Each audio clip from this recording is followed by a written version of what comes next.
आज हम आपको बताएंगे कि जिसे इमरान खान साहब अपना बदतरीन दुश्मन समझते थे और ये समझते थे कि पीटीआई की हुकूमत जिसने गिराई है, आज वो इमरान खान का दोस्त कैसे बन गया है। इमरान खान की हिमायत में अमेरिका सामने कैसे आ गया है, उसकी तमाम तफसीलात से आगाह करेंगे। वीडियो के आखिर तक रहिएगा। और इसके अलावा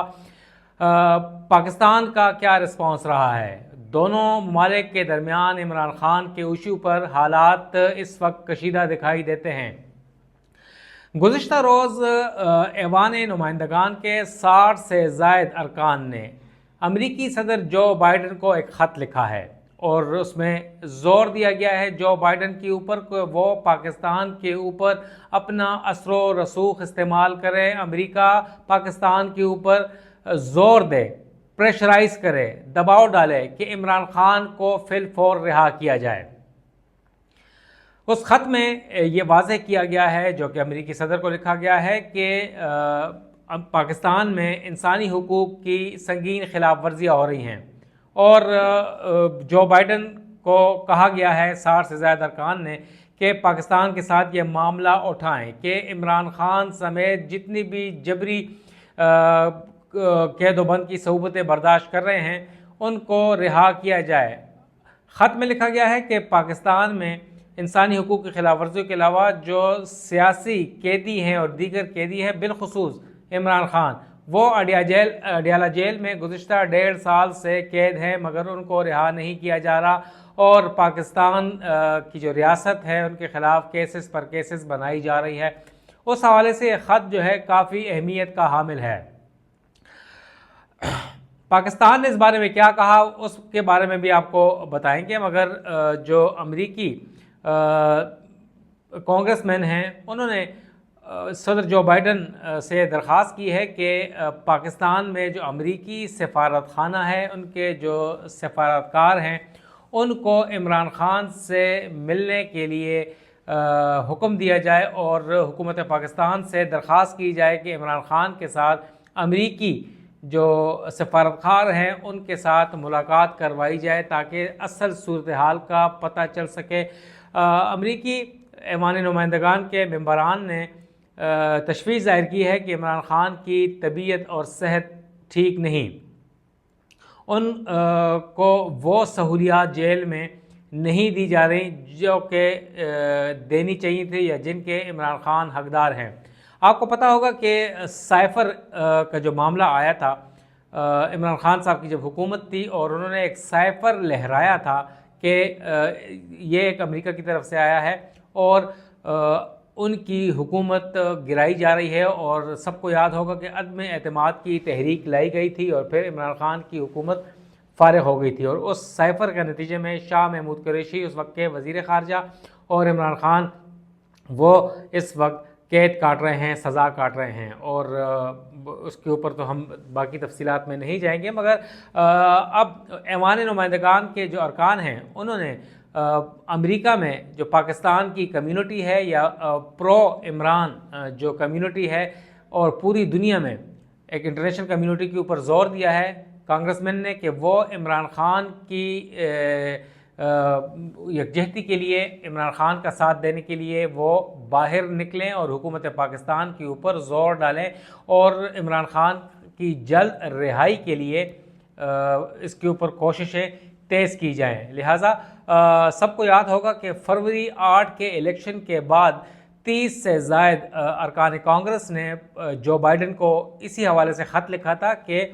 पाकिस्तान में बदतरीन धांधली हुई है इंतखाबात में और इमरान खान की जमात पाकिस्तान तहरीक इंसाफ को ज़बरदस्ती हरा दिया गया है और पीटीआई को जो इलेक्शन सिंबल था वो नहीं दिया गया था, जिसकी वजह से धांधली हुई और वोटर्स को पता नहीं चल पाया और काफ़ी सीटें जो जीती हुई भी थी वो हरवा दी गई थी। तो इस किस्म के खतूत ये आए हैं और ये दूसरा मौका है चंद माह के दौरान कि अमरीकी ऐवान नुमाइंदगान ने ख़त लिखा है सदर जो बाइडन को और अपना असर रसूख इस्तेमाल करने का कहा है। लिहाजा आज तर्जुमान दफ्तर ख़ारजा मुमताज़ ज़हरा बलोच से जब हमने इस बारे में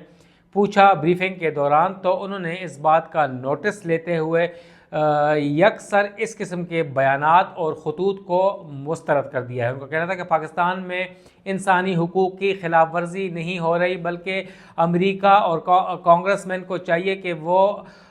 मकबूजा कश्मीर समेत या फ़लस्तीन समेत दीगर ममालिक या दीगर जो ऑक्युपाइड टेरिटरीज़ में इंसानी हुकूक की खिलाफ वर्जियाँ हो रही हैं उनके ऊपर तवज्जो दें। पाकिस्तान में जमहूरियत मजबूत है, क्योंकि कांग्रेसमैन का ये कहना था कि पाकिस्तान जो है उसमें जमहूरियत नहीं पनपने दी जा रही, लिहाजा उसके ऊपर तर्जुमान ने कहा था कि इस किस्म के बयानात और खतूत पाकिस्तान के अंदरूनी मामलात में सरीहन खिलाफ वर्जी है और इस किस्म के अमरीकी कांग्रेसमैन के बयानात जो हैं वो सिफारती आदाब के भी बरखलाफ हैं। लिहाजा उनका कहना था कि दोनों ममालिक के दरमियान मिसाली ताल्लुकात हैं और आने वाले वक्त में ये ताल्लुकात मजबूत होंगे। और उन्होंने कांग्रेसमैन से कहा कि वो अपना असर रसूख दोनों ममालिक के ताल्लुकात को फ़रोग़ देने के लिए इस्तेमाल करें, ना कि पाकिस्तान के ऊपर तनकीद करें। पाकिस्तान में जमहूरियत मजबूत है, इदारे मजबूत हैं और इमरान खान जो है वो सज़ा काट रहे हैं, अदालतें आज़ाद हैं, लिहाजा इस किस्म के बयानात से गुरेज किया जाए जो कि दोनों ममालिक के हालात को ख़राब कर सकते हैं। तो ये बात हुई आज अमरीकी कांग्रेसमैन के ख़त के बाद की सूरत हाल जो है। इस वक्त दोनों ममालिक के दरमियान इमरान खान के ऊपर काफ़ी कशीदगी पाई जा रही है और ज़ीरो टॉलरेंस है रियासत पाकिस्तान की, हुकूमत पाकिस्तान की, कि इमरान खान के ऊपर कोई गुफ्तगू ना की जाए और किसी किस्म के मुतालबा जो है वो नहीं माना जाएगा। लिहाजा तर्जुमान दफ्तर खारजा से ये भी पूछा गया कि SCO समिट के लिए 15 और 16 अक्टूबर को जो भारतीय वज़ीर ख़ारजा पाकिस्तान आए थे S जयशंकर, उनके साथ मामलात कैसे रहे, उनकी मुलाकातों के हवाले से पूछा गया। तो तर्जुमान दफ्तर ख़ारजा ने कहा कि S जयशंकर के साथ डिनर और लंच के ऊपर डिप्टी वज़ीर आज़म और वज़ीर ख़ारजा इसहाक़ डार से इनफॉर्मल मुलाकातें हुई और बाज़ाब्ता कोई मुलाकात नहीं हुई और ना ही कोई कॉन्फिडेंस बिल्डिंग मेयर्स या कंपोजिट डायलॉग दोबारा शुरू करने के हवाले से कोई वादा वईद या कोई ऐसी चीज़ नहीं हुई। उनका कहना था कि रवायात के मुताबिक एक्सचेंज ऑफ प्लेजेंट्रीज़ होती हैं दोनों ममालिक के दरमियान, या किसी भी मुल्क का कोई डिग्निटरी पाकिस्तान आता है तो मुलाकात में एक्सचेंज ऑफ व्यू होता है और खैर सगाली के जज्बात एक दूसरे शेयर करते हैं। तो लिहाजा उनका कहना था कि अभी नियर फ्यूचर में दोनों ममालिक के दरमियान कोई बातचीत शुरू होने का इम्कान नहीं। नवीद सिद्दीकी को इजाज़त दें और सलाम।